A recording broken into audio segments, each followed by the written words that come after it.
Signs of a healthy versus bare minimum relationship. Bare minimum.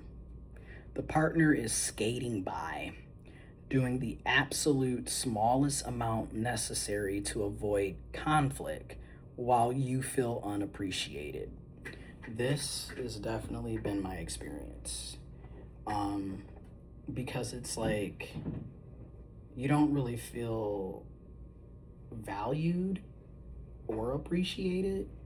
You don't really feel wanted or chosen, especially when the other person refuses to have labels and titles.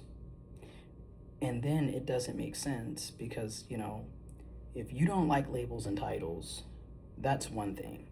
But wouldn't that be across the board? Like, like if you don't like labels and titles, then you wouldn't be calling people friends because you don't like labels and titles. You wouldn't be concerned about your pronouns because you don't like labels and titles. You wouldn't be concerned about your education, your degrees, your job because you don't like labels and titles. And I think sometimes, not all the time, but sometimes when people say they don't like labels and titles, it's more like they don't like responsibility and they don't want to be accountable, which is why they don't like labels and titles. Because let's be real, if you're my brother, you're going to expect a certain level of care from your brother, right? If you're my boyfriend, you're going to expect a certain level of care from your boyfriend. So I feel like a lot of people don't like these titles and labels because they know it comes with responsibility, it comes with accountability. And also, some people don't want labels and titles because they're also not being honest and transparent about the type of relationship dynamics that they want with you.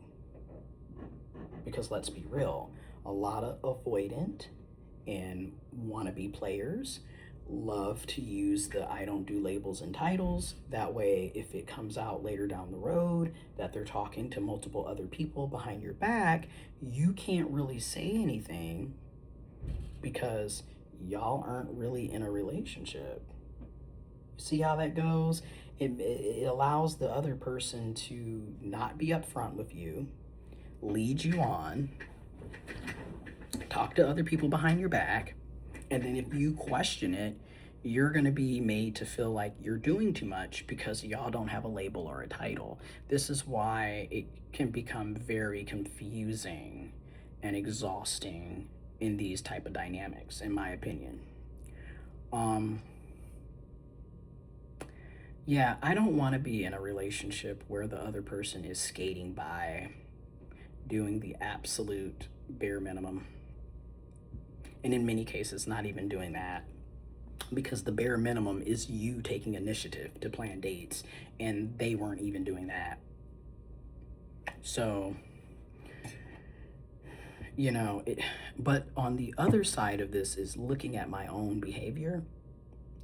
If you see that the other person is not willing to meet you where you're at, it's on you, which I'm talking about myself here too.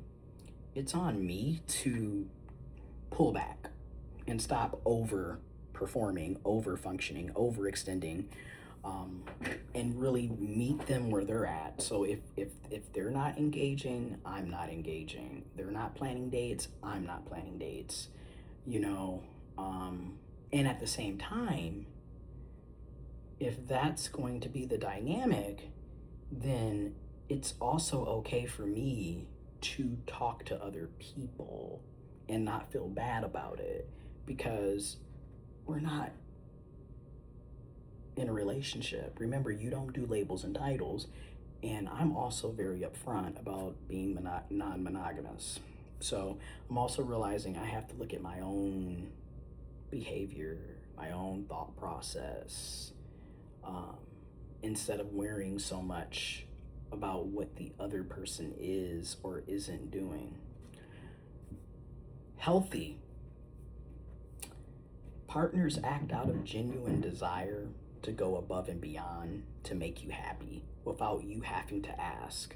And to me, that's healthy. Now, keep in mind, I'm not expecting people to go above and beyond 24/7, 365. That's not realistic, right? And at the same time, there's obviously time and place where you should be going above and beyond for the person that you claim to love and care about. Okay? Like, I just don't understand how you can say that that's your partner, but you don't want to make them happy ever.